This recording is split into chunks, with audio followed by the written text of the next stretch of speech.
나만 믿고 들어와요. 이제 고생 안 하게 해드릴게요. 그 말을 들었을 때 저는 손끝이 떨렸습니다. 기쁨인지 설렘인지 아니면 오래 참아온 외로움이 한꺼번에 무너지는 건지 그것도 잘 몰랐어요. 남편을 먼저 보내고 혼자 버텨온 세월이 너무 길었거든요. 방세는 늘 먼저 왔고 몸은 갈수록 무거워졌고 그래도 버티는 것 말고는 할 줄 아는 게 없었으니까요. 그래서였을 겁니다. 누군가 내 손을 잡아주겠다는 말이 그때는 너무 절실하게 들렸어요. 저는 애써 의심하지 않았습니다. 의심하면 이 손을 놓쳐야 할 것 같아서요. 그런데 그 집 문을 넘고 나서부터였습니다. 하나씩 천천히 이상한 것들이 보이기 시작했어요. 베란다로 나가 작은 목소리로 받는 전화. 제 앞에서 슬쩍 뒤집어 놓는 액정. 뭔가를 말하려다 멈추는 표정들. 처음엔 제가 예민한 거라고 생각했습니다. 어렵게 잡은 이 삶이 다시 깨질까봐 저는 못 본 척하고 또 못 본 척했어요. 하지만 어떤 불안은 감춰도 사라지지 않더군요. 그 집에 대체 무엇이 숨겨져 있었던 걸까요? 그리고 저는 왜 모든 걸 알고 난 뒤에도 한참을 그 자리에 그대로 있었던 걸까요? 시작 전 구독과 좋아요로 함께 해주시고 어느 지역에서 듣고 계신지 댓글로 한 번씩만 남겨주세요. 그곳에 행복이 닿길 바라겠습니다. 제가 윤상철이라는 사람을 처음 만난 건 김미자 씨 소개였습니다. 미자 씨는 저랑 동갑내기였어요. 같은 아파트 단지에 살면서 경로당 건강체조도 같이 다니고 가끔 시장도 같이 나가는 그런 사이였습니다. 딱히 깊은 사이라고 하기엔 애매하고 그렇다고 남이라고 하기엔 또 아닌 나이 들면 그런 관계가 하나씩 생기잖아요. 그런 미자 씨가 어느 날 체조 끝나고 슬쩍 말을 꺼냈습니다. 복래 씨, 나 아는 사람인데 한번 만나볼 생각 없어? 나쁜 사람 아니야. 나이도 우리랑 비슷하고. 저는 그 자리에서 바로 고개를 젓지 않았습니다. 흘려들은 것도 아니었어요.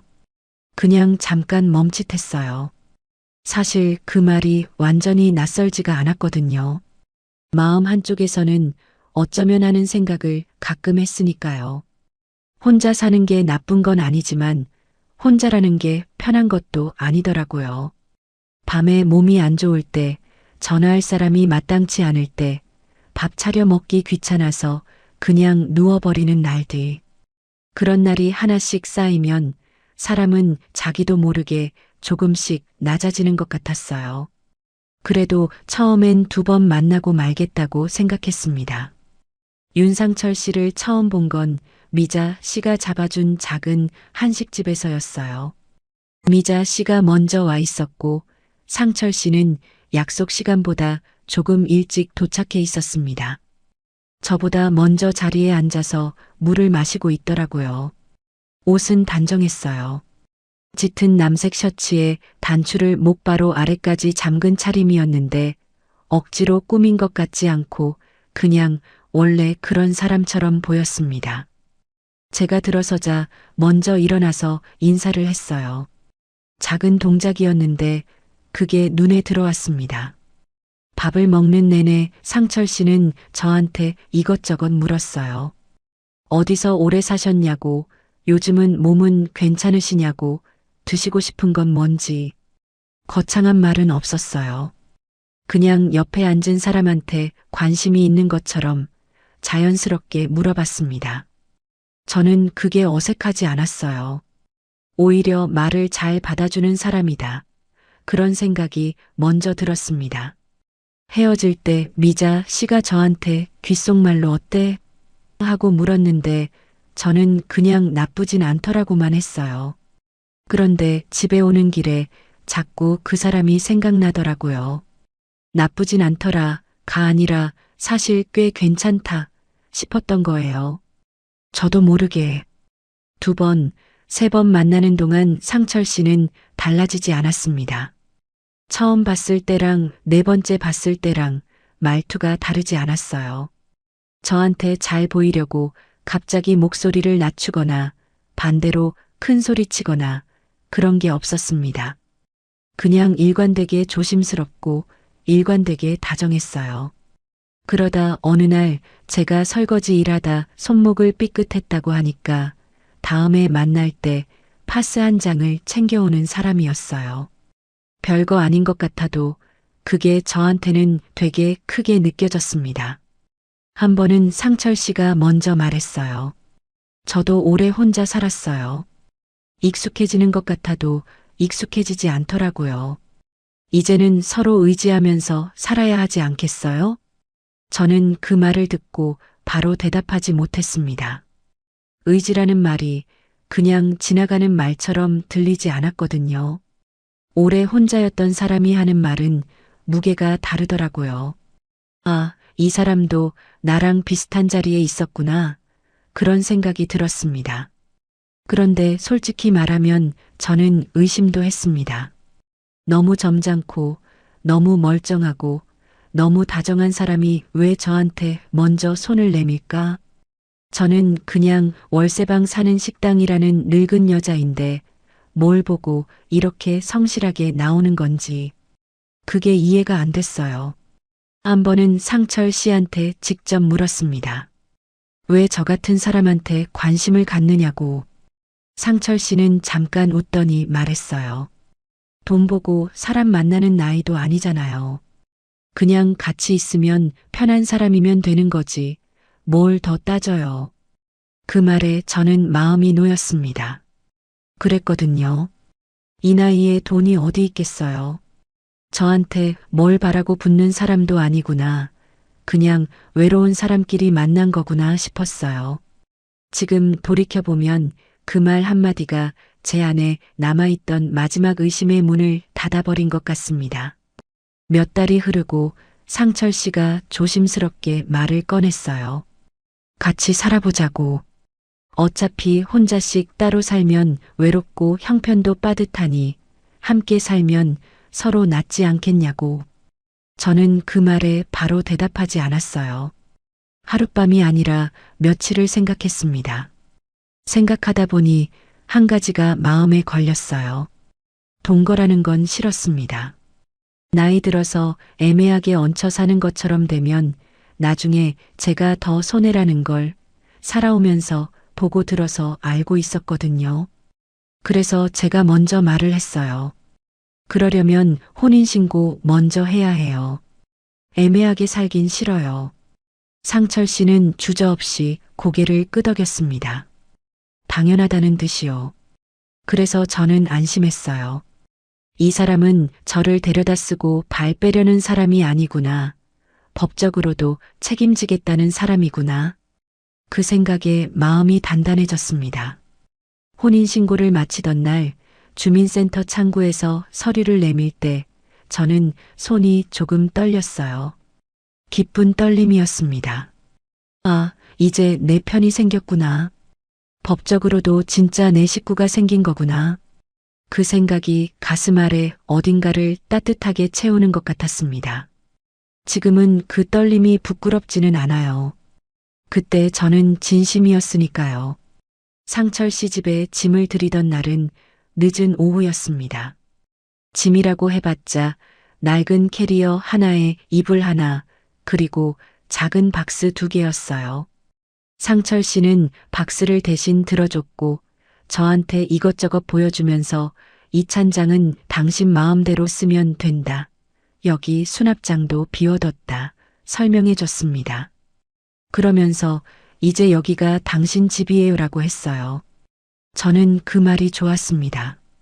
내 집. 올해 그 말이 낯설었는데 그날 처음으로 그게 실감 나는 것 같았어요. 저녁을 차렸습니다. 냉장고에 있는 것들로 간단하게 차린 밥상이었지만 둘이 마주 앉아서 먹는 게 오랜만이라 그런지 그것도 충분히 느껴졌어요. 상철 씨는 밥을 먹으면서 몇 마디 없었지만 나쁜 침묵은 아니었습니다. 그때였습니다. 상철 씨 핸드폰이 울렸어요. 모르는 번호였는데 상철 씨 표정이 순식간에 굳었습니다. 밥 먹다가 젓가락을 내려놓는 손이 눈에 들어왔어요.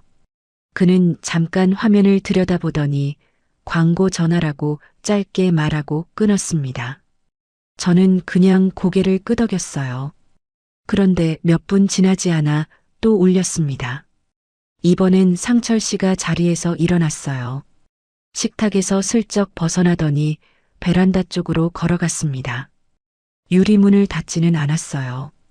닫을 새가 없었는지 아니면 별거 아니라는 걸 보이려고 그랬는지는 모르겠습니다. 저는 국그릇을 들고 먹는 척하면서 귀가 저절로 그쪽으로 갔어요.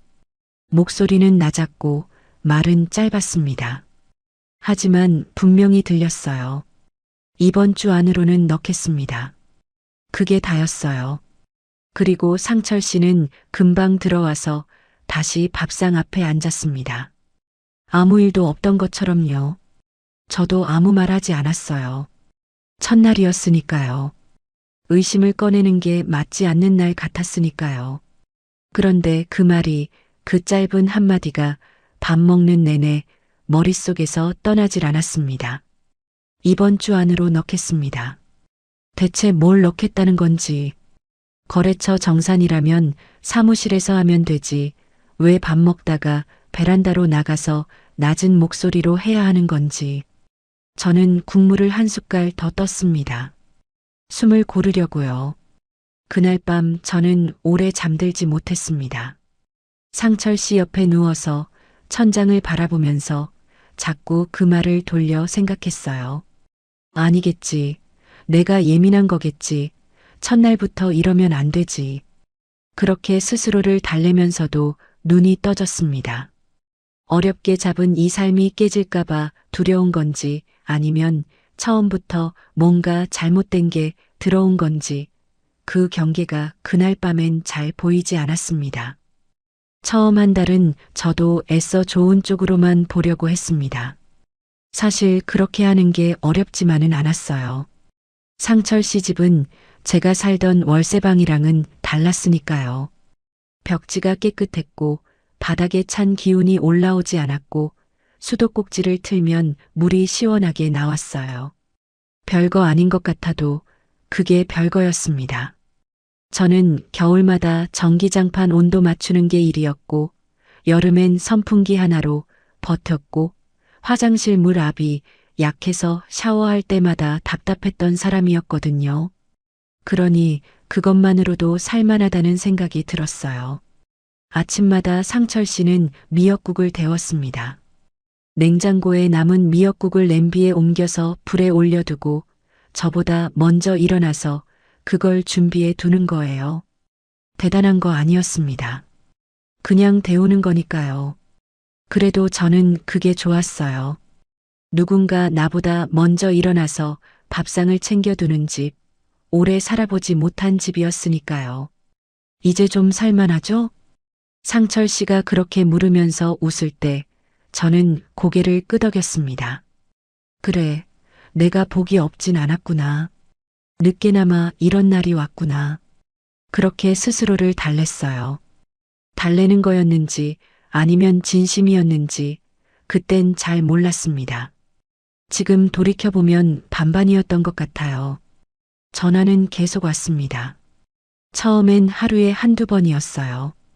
그러다 어느 날부터는 오전에 한 번, 오후에 또 한 번, 저녁이 되면 또 울렸습니다. 상철 씨는 전화가 올 때마다 화면을 제 쪽에서 보이지 않게 뒤집어 놓는 습관이 생겼어요. 처음엔 그냥 그런가 보다 했습니다. 원래 그런 사람인가, 사생활이 까다로운 사람인가, 그렇게 생각했어요. 그런데 번호가 한 가지가 아니었어요. 한 번은 제가 식탁 옆에 앉아 있는데 상철 씨 핸드폰이 울렸습니다. 화면이 제 쪽으로 잠깐 보였어요. 카드사라고 뜨더라고요. 상철 씨는 빠르게 뒤집었지만 저는 이미 봤습니다. 그날 이후로 귀가 더 세워지더라고요. 또 어떤 날은 캐피털이라는 글자가 보였어요. 또 어떤 날은 모르는 휴대폰 번호가 연달아 2번 울렸습니다. 상철 씨는 그걸 다 끊거나 무음으로 넘겼어요. 저는 어느 날 조심스럽게 물었습니다. 왜 그렇게 전화를 피하세요? 상철 씨는 잠깐 멈췄다가 아무렇지 않은 목소리로 말했어요. 거래처 정산 전화가 요즘 좀 많아. 신경 쓸 거 없어요. 그 말에 저는 더 묻지 않았습니다. 묻고 싶었지만 뭐라고 물어야 할지 몰랐어요. 거래처 정산 전화가 왜 카드사 번호로 오냐고 물어야 했는데 그걸 입 밖에 내면 의심하는 사람이 되는 것 같아서 멈췄습니다. 그때 제가 그걸 참지 말았어야 했는데 빨간 봉투를 발견한 건 어느 평범한 오전이었습니다. 상철 씨는 아침 일찍 나갔고 저는 집을 좀 정리하려고 주방 수납장을 열었어요. 행주를 찾고 있었거든요. 수납장 아래 칸, 냄비들 뒤쪽에 뭔가 끼워져 있는 게 손에 잡혔습니다. 꺼내보니 빨간 봉투였어요. 두툼했습니다. 저는 잠깐 그대로 서 있었어요. 열면 안 되는 건지, 열어도 되는 건지, 머릿속이 잠깐 멈췄습니다. 그런데 손이 먼저 움직였어요. 봉투 안에는 종이들이 여러 장 들어 있었습니다. 카드 연체 고지서였습니다. 한 장이 아니었어요. 2장, 3장, 그리고 대출 상환 안내문이 있었습니다. 거기에 미납 통지서까지. 날짜를 봤어요. 다 최근이었습니다. 몇 달 전부터 이번 달까지 꼬박꼬박 쌓여 있었어요. 그게 행주 찾으려고 연 수납장 제일 아래 칸에 냄비 뒤에 숨겨져 있었습니다. 손이 떨렸어요. 종이를 잡은 손이 아니라 그냥 손 전체가 떨렸습니다. 심장이 내려앉는 것 같은 느낌이 뭔지 그때 처음 알았어요. 저는 봉투를 식탁 위에 내려놓고 한동안 앉아 있었습니다. 아무것도 못했어요. 생각이 너무 많아지면 오히려 아무 생각도 안 되더라고요. 상철 씨가 저녁에 들어왔을 때 봉투는 식탁 위에 그대로 있었습니다. 저는 치우지 않았어요. 일부러 뒀습니다. 상철 씨는 현관에서 신발을 벗다가 식탁을 봤어요. 잠깐 멈칫하는 게 느껴졌습니다. 그러더니 코트를 걸고 들어와서 봉투를 봤어요. 그리고 먼저 화를 냈습니다. 왜 남의 걸 뒤졌어요? 목소리가 갑자기 높아졌어요. 저는 그 기세에 잠깐 눌렸습니다. 뒤진 게 아니라 행주 찾다가 나왔다고 말하려다가 그게 중요한 게 아니라는 생각이 들었어요. 저는 조용히 물었습니다. 그럼 이게 뭔데요? 딱 그 한마디였어요. 목소리를 높이지 않았습니다. 높일 힘도 없었고 높인다고 달라질 것 같지도 않았어요. 상철 씨는 잠깐 저를 봤습니다. 그러더니 기세가 꺾였어요. 화가 빠져나가는 게 눈에 보이더라고요. 어깨가 내려가면서 소파에 그냥 주저앉았습니다. 그리고 털어놓기 시작했어요. 이야기는 길었습니다. 예전에 하던 납품 일이 있었다고 했어요. 몇 년 전에 거래처가 한꺼번에 끊기면서 일이 무너졌다고요. 그때부터 카드로 카드값을 막고 대출로 이자를 돌려막는 생활이 시작됐다고 했습니다. 처음엔 잠깐이면 될 줄 알았다고요. 그런데 그게 해를 넘기고 또 해를 넘겼다고. 지금은 숨이 턱턱 막히는 상황이지만 딱 몇 달만 넘기면 정리된다고 했어요. 저는 듣는 내내 아무 말을 하지 않았습니다. 상철 씨 말이 끝나고 나서도 한참을 가만히 있었어요. 분노가 와야 하는 순간인데 분노보다 먼저 온 건 공포였습니다. 화가 나는 것보다 무서운 게 먼저였어요. 자기한테 속았다는 억울함보다 이게 지금 내 상황이라는 실감이 먼저 왔습니다. 혼인신고까지 마친 상태였으니까요. 저는 그날 밤 혼자 가만히 생각했습니다. 혼인신고를 하자고 한 건 저였어요. 애매하게 살기 싫다고 법적으로도 책임 있는 관계를 만들자고 못 박은 게 저였습니다. 그게 저를 지켜줄 거라고 생각했는데 오히려 그게 저를 묶어버린 거였어요. 이미 법적으로 부부가 된 상태에서 저 혼자 짐 싸서 나간다고 해서 이게 끝나는 게 아니었습니다. 빚이 얼마나 되는지, 제 이름으로 얽힌 건 없는지, 나가면 어디로 가야 하는지 생각이 꼬리를 물었어요. 이미 혼인신고까지 했는데 나는 지금 어디까지 들어와 버린 거지. 그 생각이 머릿속에서 사라지지 않았습니다. 천장을 보면서 그 생각을 몇 번이고 돌렸어요. 상철 씨는 옆에서 일찍 잠들었습니다. 숨소리가 일정했어요. 저는 그 숨소리를 들으면서 이 사람이 지금 얼마나 가벼운 마음으로 자고 있는 건지 그게 이상하게 느껴졌습니다. 며칠이 지났어요. 상철 씨는 그날 이후 더 살갑게 굴었습니다. 미안한 마음이 있어서 그랬는지 아니면 제가 가방을 쌀까봐 그랬는지는 모르겠어요. 아침에 국을 더 정성스럽게 데우고 저녁에 들어오면서 과자 한 봉지씩 사들고 왔습니다. 저한테 말도 더 조심스럽게 했어요.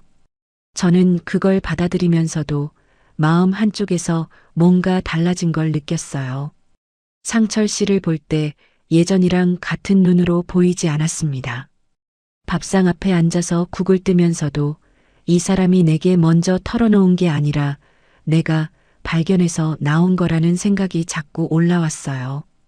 딱 몇 달만 넘기면 된다는 그 말도 믿고 싶으면서도 믿어지지 않았습니다. 몇 달이 얼마인지, 그 몇 달 동안 나는 어떻게 되는 건지 아무것도 정해진 게 없었어요. 그런데 저는 아직 그 집 식탁 앞에 앉아 있었고 상철 씨가 건네는 과자를 받아들고 있었습니다. 나오지 못한 건지 나오지 않은 건지 그 경계도 그때는 잘 몰랐어요. 다만 한 가지는 알았습니다. 이제 이 집에서 제 눈은 달라졌다는 것.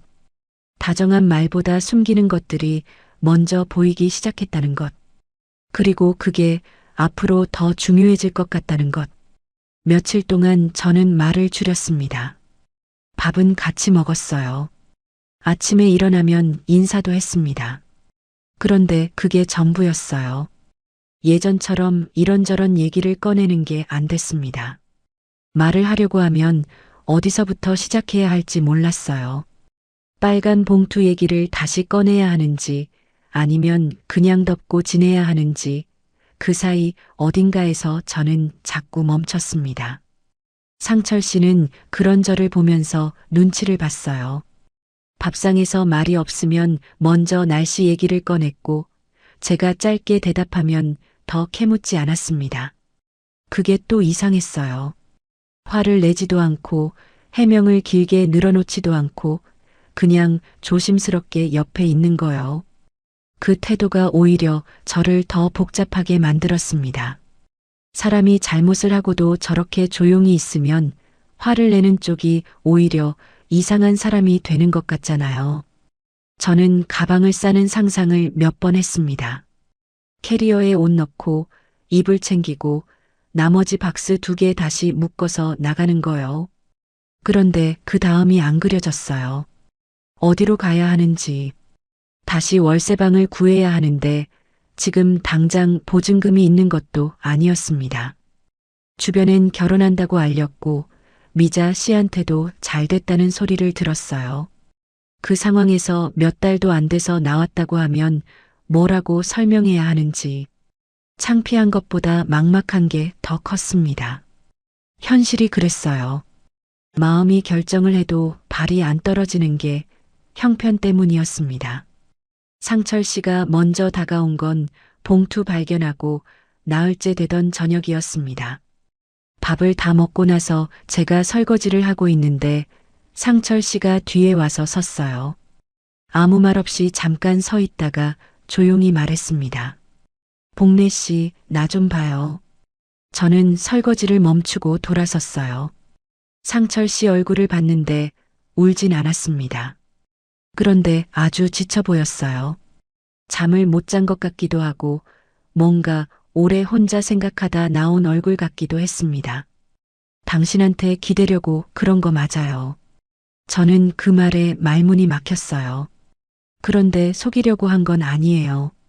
좀 더 정리되면 말하려고 했는데 그게 자꾸 늦어진 거예요. 저는 뭐라고 해야 할지 몰랐습니다.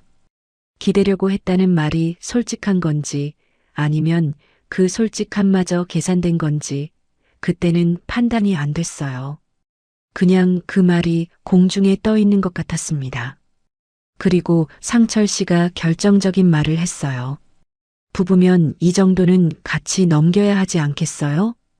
그 말이 저한테 어떻게 들어왔는지 설명하기가 쉽지 않아요. 틀린 말은 아니었거든요. 부부면 같이 넘겨야지 맞는 말이에요. 그런데 그 말이 저한테 위로로 들린 게 아니라 책임으로 들렸습니다.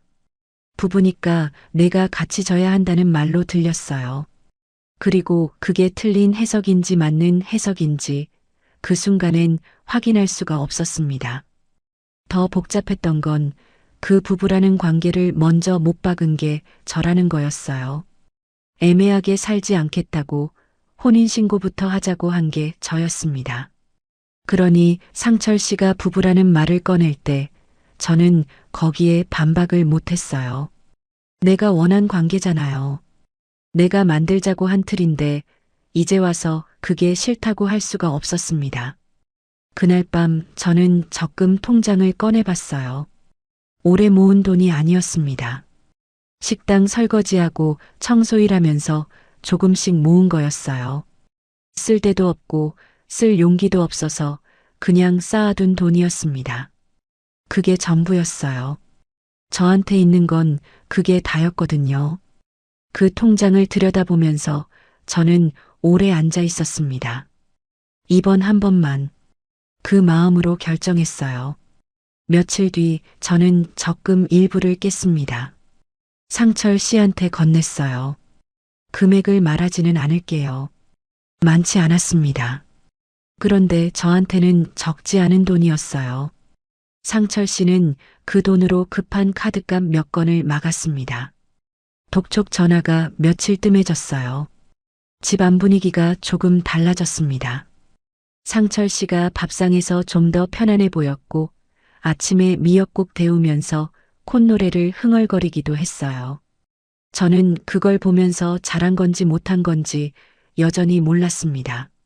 그런데 그 결정 이후로 뭔가가 달라졌어요. 제 위치가 달라진 것 같았습니다. 그 전까지는 그래도 속은 사람이었어요. 피해자 같은 자리에 있었는데 돈을 한번 내고 나니까 그게 아닌 것 같아졌습니다. 이제 이 빚이 완전히 남의 일이 아닌 것 같아졌어요. 제가 이미 한 발을 들여놓은 거니까요. 그게 상철 씨가 원하던 거였는지도 모르겠어요.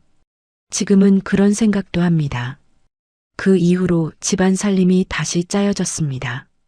상철 씨가 말했어요.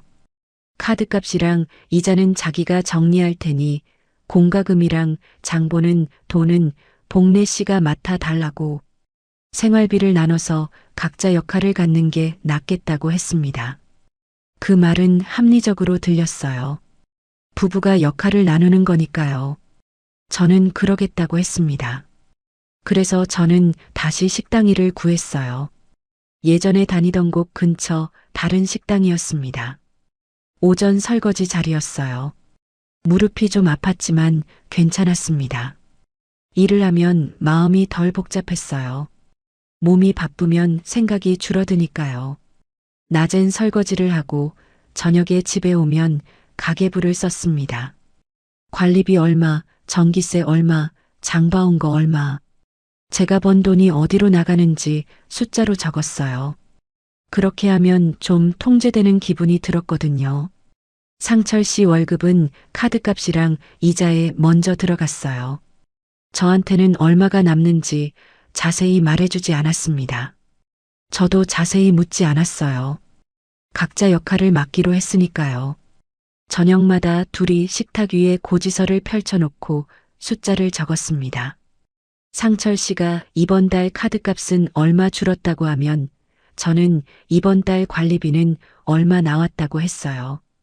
그렇게 숫자를 맞추는 게 저녁 일과가 됐습니다. 어느 날 저녁이었어요. 가계부를 적다가 저는 손을 멈췄습니다. 이번 달 제가 번 돈이랑 나간 돈을 보고 있었는데 남는 게 거의 없었어요. 밥값, 관리비, 전기세, 장 봐온 것들 다 더하면 제 월급이랑 맞아 떨어졌습니다. 저는 열심히 일했는데 제 손에 남는 건 없었어요. 그리고 상철 씨 쪽은 어떤지 생각해 봤습니다. 카드값이랑 이자를 갚고 있다고 했는데 그게 줄어들고 있는 건지 아니면 여전히 새로 생기고 있는 건지 저는 정확히 몰랐어요. 고지서를 같이 봤지만 전체 금액을 한꺼번에 본 적이 없었습니다. 상철 씨가 이번 달 이 카드 막았다고 하면 저는 그렇구나 했을 뿐이에요. 저는 그날 처음으로 그 생각을 했습니다. 나는 지금 재혼을 한 게 맞는 건가? 아니면 빚정리팀의 공동 책임자가 된 건가? 말이 이상하게 들릴 수 있는데 그때 든 느낌이 딱 그거였어요. 부부가 함께 산다는 건 이런 거겠지 하면서 버티고 있었는데 이게 진짜 같이 사는 건지 아니면 제가 그냥 생활비 되는 사람이 된 건지 그 경계가 흐릿해지는 것 같았습니다. 그러면서도 저는 계속 다녔어요. 식당에 무릎이 아프면 파스 붙이고 허리가 뻐근하면 집에 와서 한동안 소파에 기대 있다가 다시 가계부 폈습니다. 그만두고 싶다는 생각을 안 한 건 아니에요. 그런데 그만두면 생활비가 안 됐어요.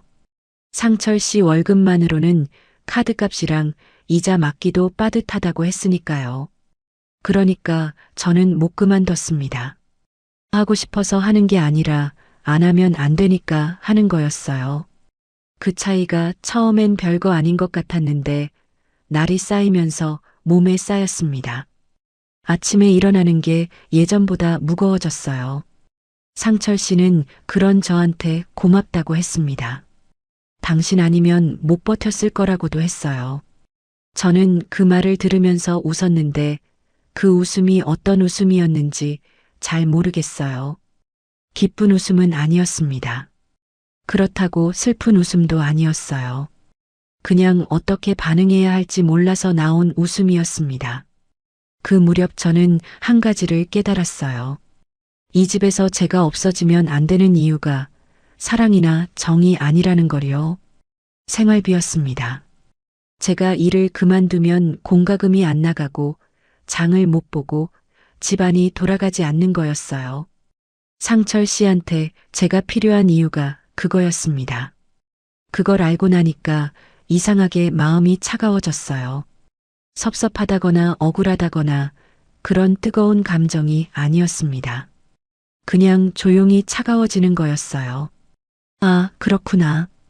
이게 이 집에서 내 자리구나.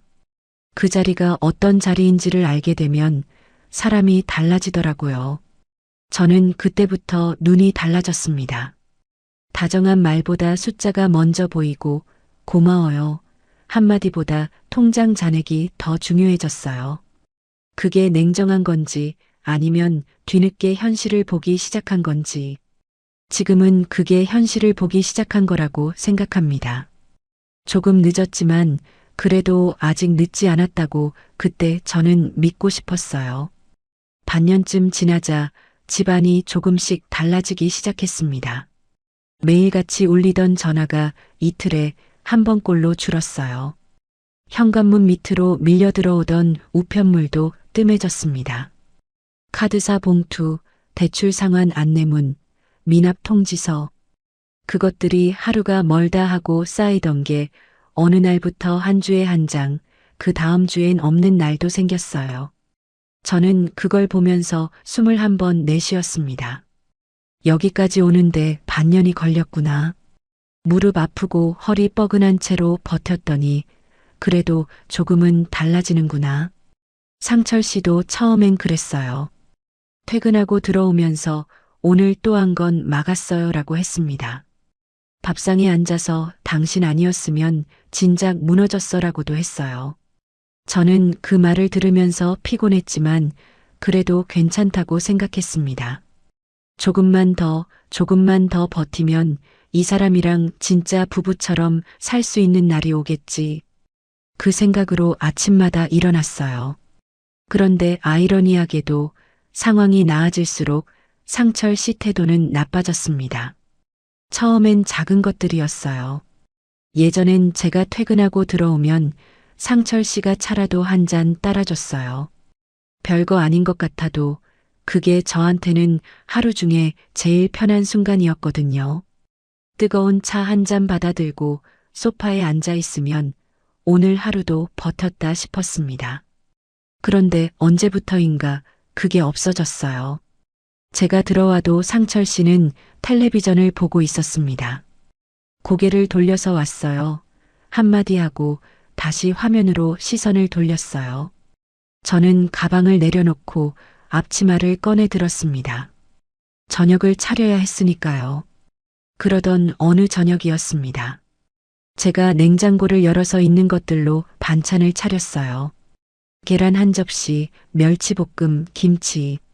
많지 않았지만 그게 전부였습니다. 상철 씨가 밥상 앞에 앉더니 한번 훑어보고 말했어요. 오늘 반찬은 이게 다예요? 저는 순간 말이 안 나왔습니다. 계란 부치면서 서 있던 저한테 그 말이 어떻게 들어왔는지 표현하기가 쉽지 않아요. 화가 난다기보다 뭔가 탁 막히는 느낌이었습니다. 아침부터 식당 설거지하고 돌아와서 저녁까지 차리는 사람한테 그 첫마디가 그거였으니까요. 저는 아무 말 하지 않고 밥을 퍼담았습니다. 그게 한 번으로 끝나지 않았어요. 며칠 뒤엔 제가 허리가 아파서 소파에 기대시고 있었습니다. 잠깐만 눈 감고 있으려고 누운 거였는데 상철 씨가 옆을 지나가면서 말했어요. 식당 일이 그렇게 힘들면 그만두든지. 차갑게 던지는 말투였습니다. 저는 눈을 떴어요. 그 말이 어떤 뜻인지 바로 알았거든요. 불쌍하다거나 쉬라는 게 아니었습니다. 그냥 짜증이 묻어있는 말이었어요. 저는 조용히 말했습니다. 그럼 그만둘까요? 그 순간 상철 씨 얼굴이 달라졌어요. 방금 전 차가웠던 표정이 빠르게 바뀌더니 말투도 바뀌었습니다. 지금 그만두면 다시 닫고요. 그게 전부였어요. 설명도 없고 미안하다는 말도 없었습니다. 힘들면 그만두라고 해놓고 정작 그만두겠다고 하면 안 된다는 거였어요. 저는 그 말의 뜻을 알았습니다. 그만두지 말라는 게 아니라 계속 일하라는 거였어요. 제가 일을 해야 이 집이 돌아가니까요. 그 말이 저를 다시 묶었습니다. 딱 그 한마디가요. 상철 씨가 달라진 건 말투만이 아니었어요. 예전엔 제가 뭔가를 결정하면 상철 씨가 그러자고 했습니다. 장을 이 마트에서 보자. 이번 달 관리비는 이렇게 내자. 그런 것들이요. 작은 결정들인데도 같이 의논하는 모양새를 취했어요. 그런데 반년이 지나고부터는 달랐습니다. 제가 뭔가를 말하면 상철 씨가 짧게 잘라냈어요. 그건 내가 알아서 해요. 아니면 복잡하게 생각할 거 없어요. 이런 식이었습니다. 제가 통장 얘기를 꺼내면 더 심해졌어요. 표정이 굳어지면서 다른 얘기로 넘어가거나 아예 자리에서 일어나 버렸습니다. 저는 그 변화를 눈으로 보면서도 입 밖에 내지 않았어요. 왜 그랬을까 지금도 생각합니다. 말을 꺼내면 싸움이 될 것 같아서였어요. 싸워서 이길 자신이 없었던 것도 있었고, 싸우고 나면 이 집에서 제 자리가 더 불편해질 것 같았거든요. 그러니까 저는 보면서도 모른 척 했습니다. 또, 박 실장이 찾아온 날은 평범한 오후였습니다. 상철 씨는 샤워 중이었어요. 저는 주방에서 저녁 준비를 하고 있었습니다. 그때 초인종이 울렸어요. 저는 손을 닦고 현관으로 나갔습니다. 문을 열었더니 중년 남자가 서 있었어요. 양복 차림이었는데 넥타이는 없었습니다. 한 손에 서류 봉투를 들고 있었어요. 저를 보더니 잠깐 눈을 맞추고 물었습니다. 윤상철 씨 댁 맞죠? 저는 그렇다고 했어요. 지금 계세요? 샤워 중이라고 했더니 남자가 잠깐 망설이는 것 같았습니다. 그러더니 서류 봉투를 앞으로 내밀었어요.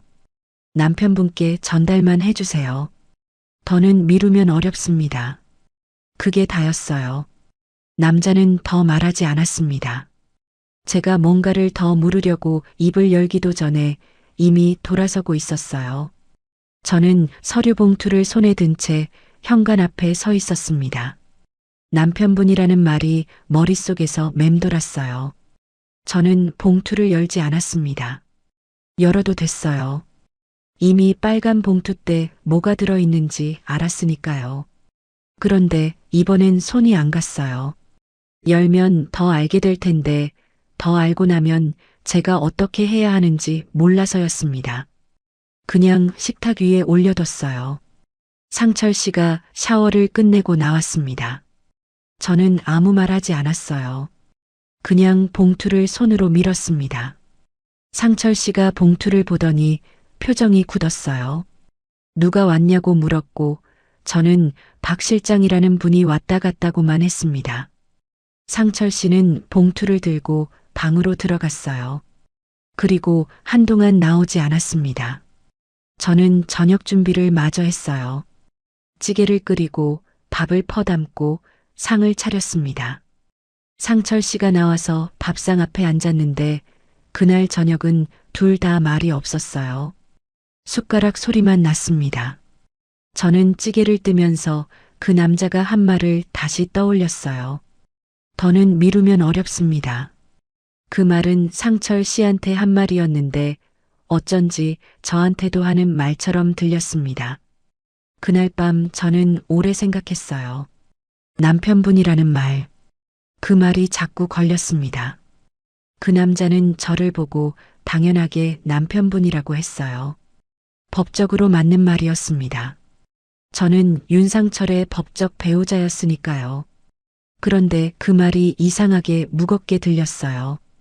왜 그랬을까 생각해보면 그 순간 처음으로 실감했던 것 같습니다. 상철 씨 빚이 그냥 상철 씨 빚이 아닐 수 있다는 거요. 법적으로 부부가 된 이상 이 문제에서 저는 구경꾼이 아니라는 거요. 빨간 봉투를 발견했을 때도 적금을 깼을 때도 저는 어딘가에서 이건 상철 씨 문제고 저는 도와주는 거라고 생각했던 것 같아요. 그런데 박 실장이 남편분이라는 말을 쓰는 순간 그 경계가 사라지는 것 같았습니다. 이 문제는 이미 내 인생에 들어와 있었어요. 법적으로도 현실적으로도 제 이름이 붙은 자리에 와 있었던 거였습니다. 그 이후로 며칠 동안 상철 씨는 조용했어요. 말수가 줄었고 퇴근도 일찍 했습니다. 밥도 같이 먹고 텔레비전도 같이 봤어요. 표면적으로는 전이랑 비슷했습니다. 그런데 저는 달랐어요. 똑같이 앉아 있었는데 보이는 게 달랐습니다. 상철 씨가 텔레비전을 보면서 웃을 때 저는 그 웃음이 어디서 나오는 건지 생각했어요. 이 사람은 지금 뭘 보고 웃는 건지. 박 실장이 다녀간 지 며칠도 안 됐는데 저렇게 웃을 수 있는 건지. 저는 웃음이 안 나왔습니다. 피곤한 것도 있었지만 그것보다는 마음이 자꾸 딴 데 가 있었어요. 통장을 생각하고 봉투 안에 뭐가 들어 있었을지 생각하고 이 집에서 내가 얼마나 더 있어야 하는 건지를 생각했습니다. 그런데 나올 수가 없었어요. 아직은요. 형편이 그랬고 갈 곳이 없었고 무엇보다 저는 아직 이게 어떻게 끝나는 건지 알지 못했습니다. 끝을 모르는 채로 나오는 건 지는 것 같았어요. 그래서 버텼습니다. 버티는 게 맞는 건지 틀린 건지는 그때는 몰랐습니다. 지금은 알아요. 그때 버틴 게 틀리지 않았다는 걸. 나오는 것도 아무 때나 나오는 게 아니라 제대로 나올 준비가 됐을 때 나와야 한다는 걸. 그걸 그때 몸으로 배우고 있었던 것 같습니다. 알면서 배운 게 아니라 버티다 보니 알게 된 거였지만요. 1년 가까이 지나자 집안 분위기가 전이랑 달라졌습니다. 빚이 완전히 없어진 건 아니었어요. 그런데 예전 같은 공포는 줄어들었습니다. 매일 울리던 독촉 전화가 거의 없어졌고 현관 밑으로 밀려 들어오던 봉투도 한 달에 한두 장으로 줄었어요. 상철 씨도 퇴근하고 들어오는 얼굴이 전보다 가벼워 보였습니다. 한숨을 달고 살던 사람이 그냥 피곤한 얼굴 정도로 바뀐 거였어요. 저는 그걸 보면서 한편으로는 다행이다 싶었어요. 여기까지 오는데 얼마나 걸렸는지 제 몸이 알고 있었거든요. 무릎에 파스 붙인 날이 며칠인지, 허리 때문에 새벽에 깨서 뒤척인 날이 몇 번인지, 숫자로 세지 않았지만 몸이 기억했습니다. 그러니까 독촉이 줄어드는 게 보일 때 저도 모르게 어깨가 조금 내려갔어요. 그런데 그 안도감이 오래가지 않았습니다. 어느 저녁 저는 상철 씨한테 말을 꺼냈어요. 밥을 다 먹고 나서였습니다. 상이 다 치워지고 둘이 식탁에 마주 앉아 있을 때였어요. 저는 미리 생각해둔 말을 꺼냈습니다. 이제 좀 살만해졌으니까 우리 통장도 다시 정리하고 당신 빚이랑 생활비를 정확히 나눠서 봐야 해요. 그게 다였어요. 싸우려고 한 말이 아니었습니다. 따지려고 한 것도 아니었어요. 그냥 이제 숨통이 좀 트였으니까 앞으로는 어떻게 살 건지 제대로 정리해 보자는 말이었습니다. 그게 부부가 하는 대화 아닌가요? 그런데 상철 씨 표정이 굳었어요. 말을 하지 않았습니다. 그냥 표정만 굳은 채로 잠깐 저를 봤어요. 그러더니 자리에서 일어나서 방으로 들어갔습니다. 저는 그 뒷모습을 보면서 뭔가 잘못 건드렸구나 싶었어요. 그런데 잘못 건드린 게 아니잖아요. 당연한 말을 했는데 그게 왜 저 사람을 저렇게 만드는 건지. 며칠 뒤부터 상철 씨는 늦게 들어오기 시작했습니다. 예전엔 6시 넘으면 들어왔는데 7시, 8시가 넘어서 들어오는 날이 생겼어요. 밥도 밖에서 먹고 왔다고 했습니다. 배 안 고프다고요. 저는 혼자 밥을 먹었어요. 혼자 상 차리고, 혼자 먹고, 혼자 치웠습니다. 그러면서 이상한 생각이 들었어요. 예전에 혼자 살 때랑 뭐가 다른 건지. 그때는 혼자였으니까 혼자 먹었고, 지금은 둘인데 혼자 먹는 거잖아요. 다른 게 없었습니다. 아니, 오히려 그때보다 못했어요. 그때는 적어도 제 통장에 제 돈이 있었는데 지금은 버는 족족 나가고 있었으니까요. 저는 그 생각을 애써 떨쳐냈습니다. 아직 확인된 것도 아니고 제가 예민하게 받아들이는 것일 수도 있으니까요. 그렇게 스스로를 달랬어요. 그런데 달래는 것도 한두 번이지 몇 번을 반복하면 달래는 말이 공허해지더라고요. 상철 씨가 정면으로 말을 꺼낸 건 그로부터 며칠 뒤였습니다. 저녁을 먹다가였어요. 저는 아무 말도 안 했는데 상철 씨가 먼저 숟가락을 내려놓더니 저를 봤습니다. 그러고는 말했어요. 당신도 편하게 살려고 결혼한 거잖아. 나만 이용한 건 아니지. 저는 그 말을 듣고 숟가락을 내려놨어요. 천천히 내려놨습니다. 소리 안 나게요. 그러고는 상철 씨를 봤어요. 그 눈을 봤는데 이 사람이 지금 하고 싶은 말이 뭔지 알 것 같았습니다. 내가 당신을 이용한 것처럼 당신도 나를 이용한 거니까 피차 마찬가지 아니냐는 거였어요. 그 말이 저를 완전히 깨웠습니다. 지금까지 제가 참은 이유가 있었어요. 부부니까 같이 넘기면 언젠가 사람답게 살 수 있을 거라고. 그 믿음 하나로 버텼습니다. 그런데 상철 씨는 그 1년을 그렇게 보지 않았어요. 부부의 시간이 아니라 필요에 의한 거래로 본 거였습니다. 내가 필요할 때 옆에 있어준 사람, 그게 상철 씨 눈에 비친 저였던 거예요. 그 생각이 드는 순간 이상하게 눈물이 안 났습니다.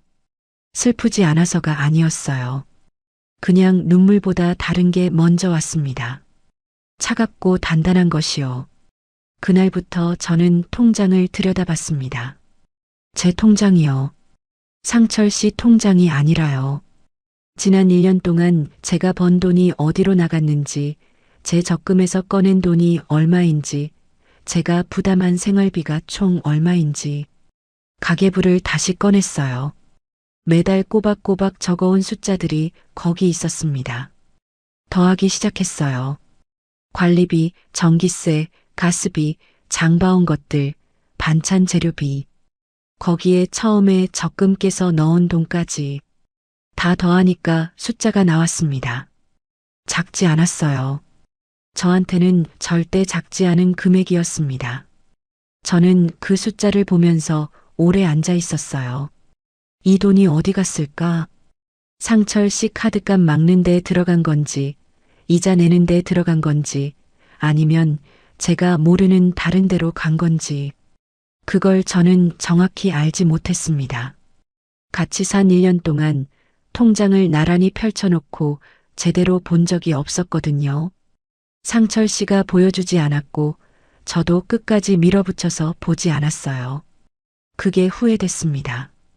그때 한 번이라도 제대로 봤어야 했는데. 며칠 뒤 상철 씨가 먼저 말을 꺼냈습니다. 저녁을 먹고 나서였어요. 상이 치워지지도 않은 상태에서 상철 씨가 팔짱을 끼고 말했습니다. 이렇게 사느니 헤어지는 게 낫겠다. 던지는 말투였어요. 결정을 한 것 같은 말투가 아니라 시험하는 것 같은 말투였습니다. 제가 그 말에 흔들리는지 보려는 것 같았어요. 예전에 저라면 그랬을 거예요. 흔들렸을 겁니다. 어디 가냐고 다시 생각해 보자고 그랬을 거예요. 그런데 그날 저는 달랐습니다. 상철 씨를 보면서 조용히 대답했어요. 헤어지는 건 좋아요. 그런데 이번엔 내가 제대로 할 거예요. 상철 씨가 잠깐 멈칫했어요. 제가 그렇게 말할 거라고 예상하지 못한 것 같았습니다. 저는 더 말하지 않았어요. 그게 전부였습니다. 다음 날 저는 무료 법률 상담을 알아봤습니다. 주민센터에 가서 물어봤어요. 법률 상담 받을 수 있는 곳이 어디냐고요? 직원분이 친절하게 알려줬습니다. 동사무소 법률 상담 날짜가 있었고 대한법률구조공단에서도 무료 상담이 된다고 했어요. 저는 날짜를 적어서 나왔습니다. 상담 날 변호사 선생님을 만났어요. 젊은 분이었는데 말을 잘 들어줬습니다. 저는 상황을 차근차근 설명했어요. 혼인신고를 했고 1년 가까이 살았고 제가 생활비를 많이 부담했고 이제 이혼을 하고 싶다고요. 변호사 선생님이 설명해 줬습니다. 법률론이기 때문에 그냥 나오는 걸로 끝나지 않는다고 했어요. 협의 이혼을 하려면 가정법원에서 확인 절차를 밟아야 하고 둘이 합의가 안 되면 조정 절차로 넘어간다고 했습니다. 조정도 안 되면 재판까지 갈 수 있다고요. 재산 분할은 혼인 중에 형성하거나 유지한 재산과 기여도가 쟁점이 될 수 있다고 했어요. 저는 그 말을 듣고 메모했습니다. 재산 분할, 기여도, 혼인 중 생활비 부담. 저한테 큰 재산이 있는 게 아니었어요. 상철 씨도 마찬가지였습니다. 그런데 변호사 선생님이 말했어요. 재산이 크고 작고의 문제가 아니라 혼인 중에 한쪽이 부담한 것들이 있다면 그게 기여로 인정될 수 있다고요.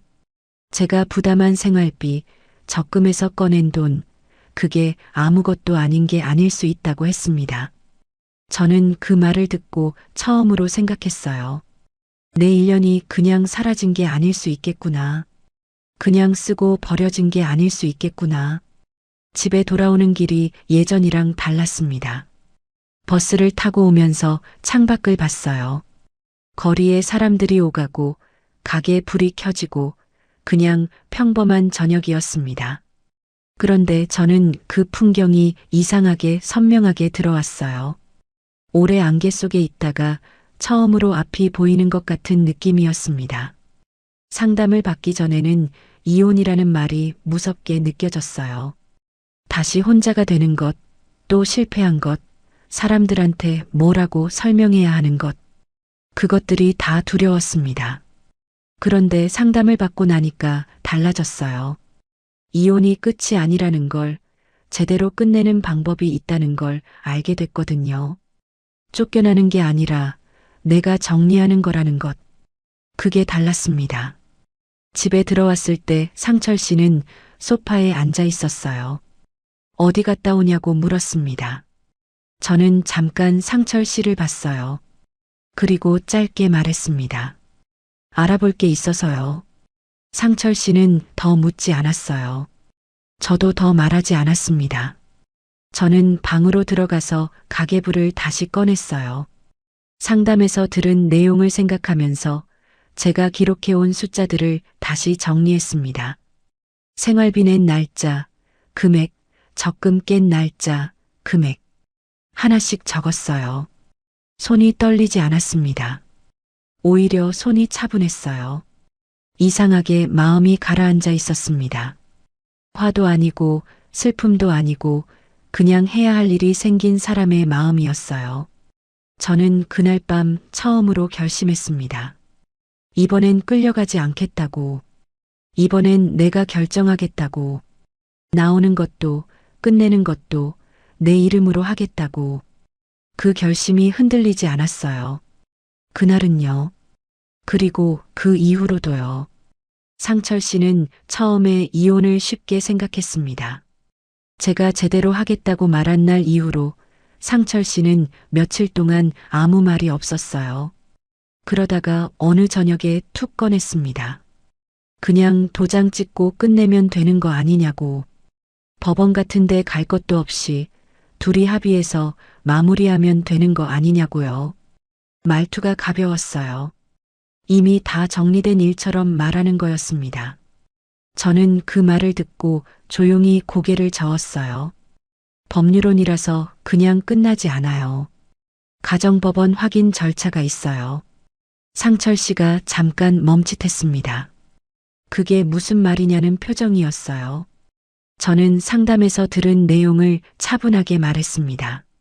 협의이혼도 가정법원에서 확인을 받아야 하고 합의가 안 되면 조정으로 넘어간다고요. 상철 씨는 그 말을 들으면서 표정이 달라졌어요. 편하게 끝내려던 계획이 틀어진 사람 얼굴이었습니다. 저는 그 표정을 보면서 아무 감정이 없었어요. 예전이었으면 저 사람이 불편해하는 게 신경 쓰였을 거예요. 어떻게든 부드럽게 넘어가려고 제가 먼저 한 발 물러섰을 거예요. 그런데 그날은 달랐습니다. 그냥 사실을 말했을 뿐이고 그게 상철 씨를 불편하게 만들었다면 그건 제가 어떻게 할 수 있는 게 아니었습니다. 저는 그 즈음부터 준비를 시작했어요. 가계부에 적어온 것들을 다시 정리했습니다. 날짜별로, 항목별로. 제가 낸 관리비, 전기세, 가스비, 장을 봐온 금액들. 적금을 깬 날짜와 금액. 식당 일하면서 번 돈이 매달 얼마였는지. 그걸 한 장에 정리해서 적었어요. 손으로 직접 쓴 거였습니다. 컴퓨터 같은 게 있었으면 깔끔하게 정리했겠지만 저는 그냥 공책에 썼어요. 줄 맞춰서 숫자 틀리지 않게 천천히 썼습니다. 한 장 다 쓰고 나서 다시 읽어봤어요. 1년이라는 시간이 숫자로 거기 있었습니다. 많지 않았어요. 큰 돈이 아니었습니다.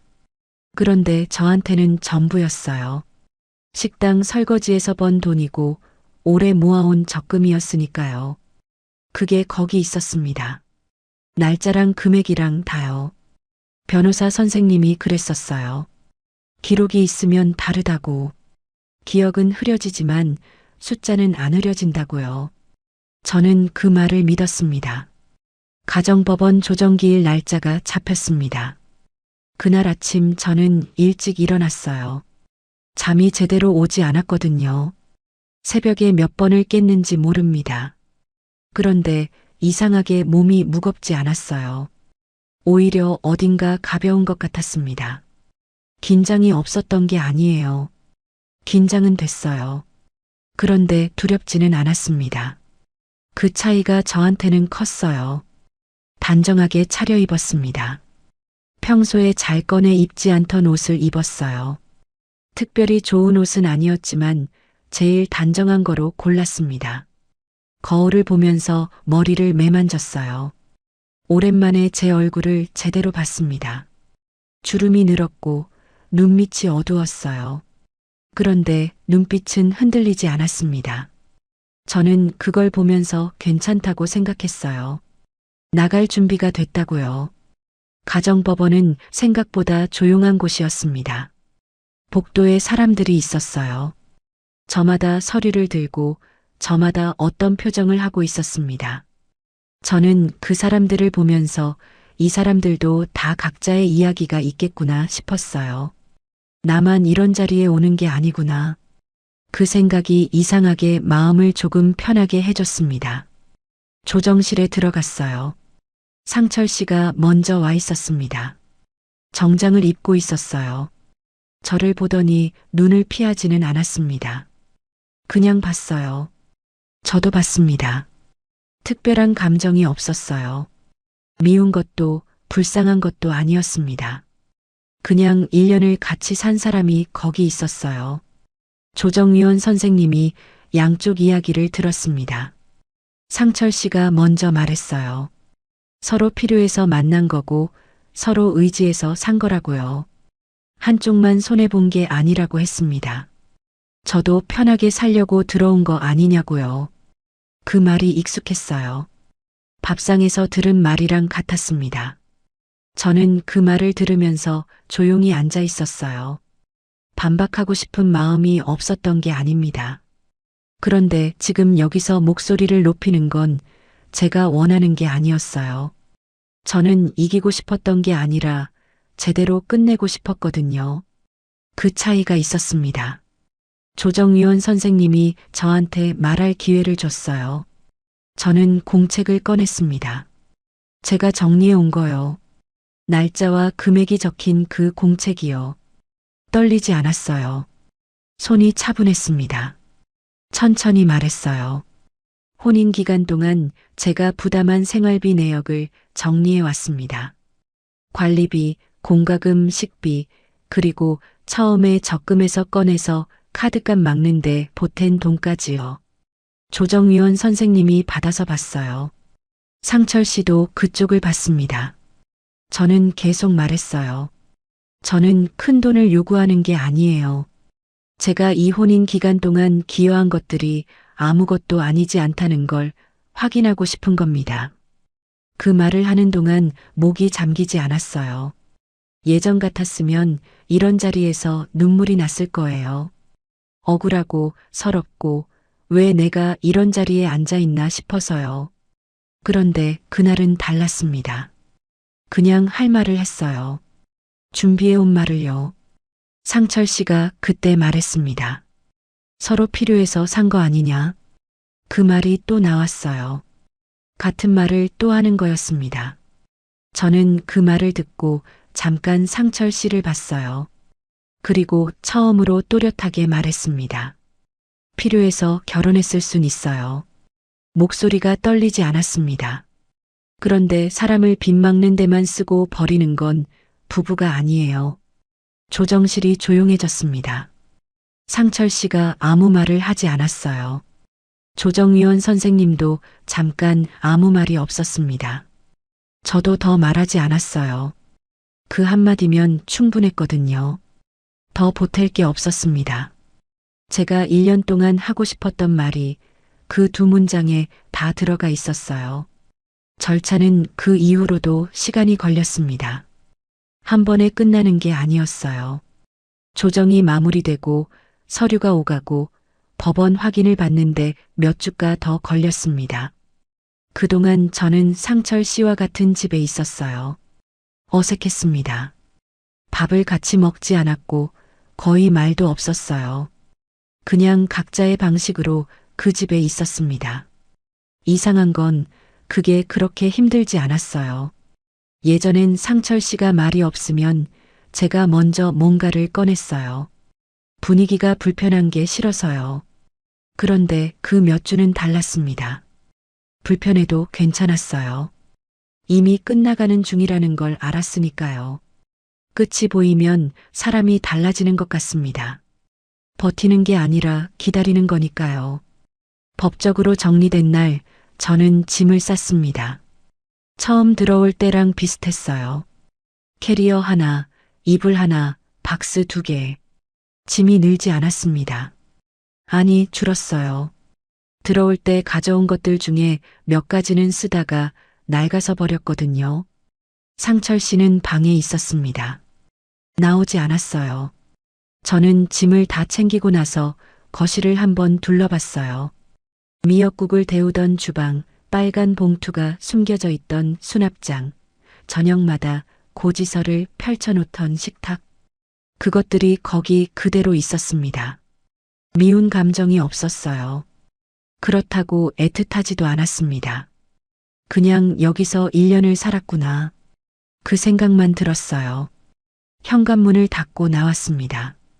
계단을 내려오면서 발이 가벼웠어요. 이상하게요. 짐을 들고 있는데 발이 가벼웠습니다. 왜 그랬을까 나오면서 생각했어요. 무거운 걸 내려놓은 것 같아서였을 거예요. 짐이 아니라 다른 게요. 밖으로 나오니까 바람이 불었습니다. 차가운 바람이었어요. 저는 잠깐 그 자리에 서 있었습니다. 이제 어디로 가야 하는지, 당장 오늘 밤은 어디서 자야 하는지, 현실적인 문제들이 거기 있었어요. 작은 방을 다시 구해야 했고, 보증금이 빠듯했고, 몸도 그렇게 좋지 않았습니다. 달라진 게 없었어요. 형편이 갑자기 좋아진 것도 아니었고, 큰 돈을 쥔 것도 아니었습니다. 다시 혼자였어요. 그런데 달랐습니다. 전에 혼자일 때랑은 달랐어요. 그때는 그냥 혼자였지만 지금은 내가 결정해서 혼자인 거였거든요. 그 차이가 작아 보여도 저한테는 크게 느껴졌습니다. 버스 정류장에 앉아서 버스를 기다렸어요. 바람이 계속 불었습니다. 저는 캐리어 손잡이를 잡고 앉아서 생각했어요. 지난 1년을 돌아봤습니다.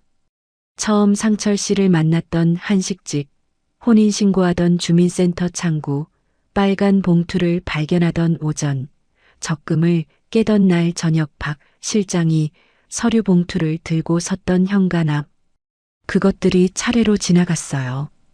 후회가 없다고 하면 거짓말이에요.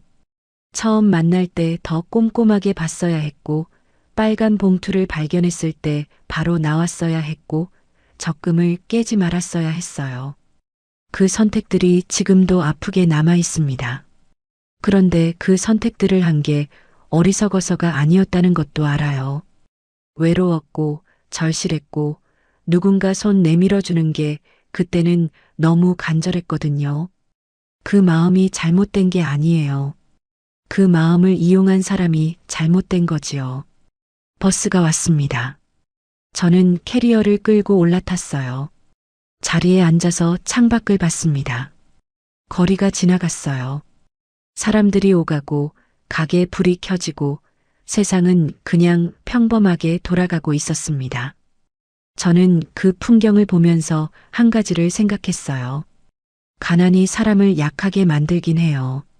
그건 맞아요. 형편이 어려우면 선택지가 줄어들고 선택지가 줄어들면 사람이 낮아지거든요. 저도 그랬습니다. 형편 때문에 못 나왔고 형편 때문에 버텼어요. 그런데 끝까지 아무 말 못하게 만들지는 않더라고요. 조정실에서 제가 한 말이 떠올랐습니다. 필요해서 결혼했을 순 있어도 사람을 빗막는 데만 쓰고 버리는 건 부부가 아니에요. 그 말을 제 입으로 했어요. 작은 목소리였지만 떨리지 않았습니다. 그게 제가 그 1년에서 건진 거예요. 돈이 아니고 집이 아니고 그 말 한마디였습니다. 제 목소리로, 제 이름으로 끝을 낸 것. 버스가 멈추고 문이 열렸습니다. 저는 캐리어를 끌고 내렸어요. 찬바람이 또 불었습니다. 저는 잠깐 서서 바람을 맞았어요. 춥긴 했는데 나쁘지 않았습니다. 다시 시작해야 했어요. 방을 구하고, 일을 구하고, 혼자 버티는 것부터 다시요. 쉽지 않을 거라는 거 알았습니다. 몸도 예전 같지 않고, 나이도 있고, 세상이 갑자기 친절해지는 것도 아니니까요. 그래도 이번엔 달랐습니다. 쫓겨난 게 아니라 나온 거니까요. 끌려간 게 아니라 걸어 나온 거니까요. 그 차이가 저를 조금 다른 사람으로 만들어준 것 같아요. 크게 달라진 건 없는데 발을 딛는 느낌이 달랐습니다. 같은 바닥인데 제 발로 서 있는 것 같았어요. 재혼이라는 이름으로 들어간 집에서 제가 가장 먼저 봤어야 할 건 다정한 말이 아니었습니다. 그 사람이 감추는 숫자와 위기 앞에서 드러나는 태도였어요. 그걸 뒤늦게 알았지만 그래도 알았습니다. 늦었지만 아직 제 인생이 남아 있으니까요.